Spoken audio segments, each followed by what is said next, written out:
That's a unique thing. They discovered recently, April 3rd, 33 AD. ఇదే దినము 12 గంటల నుండి 1 గంట 3 గంటల వరకు ఆ దేశం అంతా చీకటి కమ్మింది అన్నారు.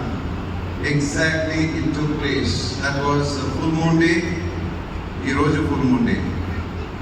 వారికి కంప్లీట్గా సూర్యుడు చంద్రుడిని కమ్మేశాడు.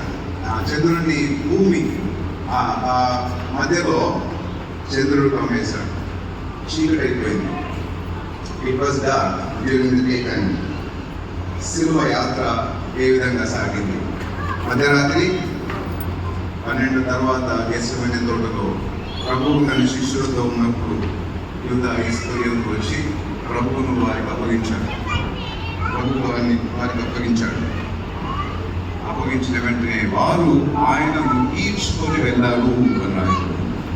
ఆయనను ఈడ్చుకొని వెళ్ళారు. ఒక మంది కోట్లు ఆయనను కొడుతూ వృద్ధుతో తీసుకొని వెళ్ళారు. రాత్రి 12 నుంచి 3 గంటల వరకు ఒక సంగటి ఆ యొక్క లోయ లాంటిది ఆ యొక్క ప్రధాన యాజకుడి ఇంట్లో అందులో పడవేశారు. Through it the pitch. యోసేపుని జ్ఞాపకం చేసుకున్నారు. అదేవిధంగా ఆ 3 నుంచి 6 వరకు ప్రధాన యాజకులు ఆయన్ని మాటలతో హింసించారు. ఆయన తీర్చడం మొదలుపెట్టారు. 6 గంటలకు ఆయనను విరోధుల దగ్గర తీసుకుని వచ్చారు. 6 o'clock ఆ time clock, the Good Friday timeline I show you there. ఇవన్నీ కూడా లూకా సువార్త 23వ అధ్యాయంలో రాయబడింది.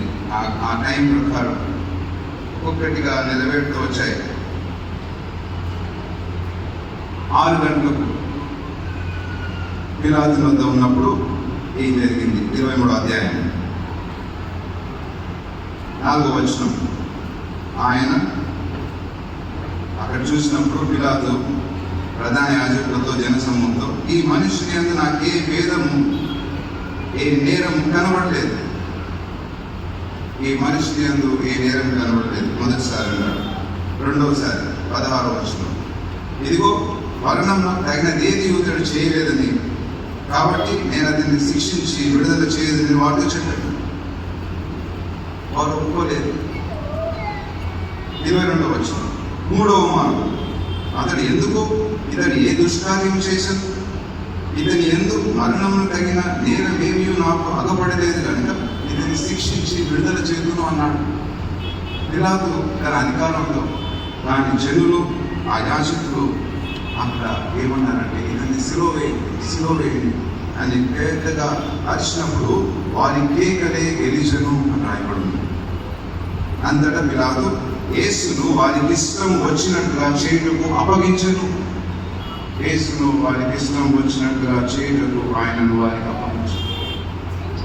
ఆ రోజు శ్రమల శుక్రవారం, గాడ్స్ ఫ్రైడే, 9 గంటలకు ఆయనను శిలువ మీద వేలాడదీశారు. 12 గంటల వరకు ఆయన ఆ యొక్క శ్రమ యాతన పడుతున్నారు. భయంకరమైనటువంటి ఆ యొక్క శ్రమను నెరవేరుతున్నారు. మొట్టమొదట స్టేషన్ 14 ఉన్నాయి. 14 స్టేషన్స్ జ్ఞాపకం చేసి, దిస్ ఇస్ కాల్డ్ వయా డొలరోసా. యెరూషలేము నుంచి గొల్గోతా వరకు ఉన్నటువంటి ఆయన 1 గంట సేపు పట్టింది ఆయన శిలువ మోసుకొని వెళ్ళడానికి. 1 hour ఆ బరువైనటువంటి శిలువను మోసుకొని, అది తిన్నగా ఉండేటువంటి మార్గం కాదు, అది మెట్టుగా ఉంటుంది. ఎప్పుడైతే యేసు ప్రభు ఆ శిలువను పైన మోసుకొని ఒక్కొక్క మెట్టు అట్లా దిగుతూ వెళ్తున్నాడో, ఆ పడినప్పుడంతా ఆయన భుజం మీద పడి భయంకరమైనటువంటి హింస పొందాడు. చరిత్రలో ఏ మనుషుడు కూడా అంతగా కొట్టబడలేదండి. ఒక నేరస్తుడు కూడా అంతగా శిక్షింపబడలేదు. రోమా సైనికులు ఆశ్చర్యపోయారు, ఎందుకు ఈ మనిషిని ఇంతగా శిక్షిస్తున్నారు?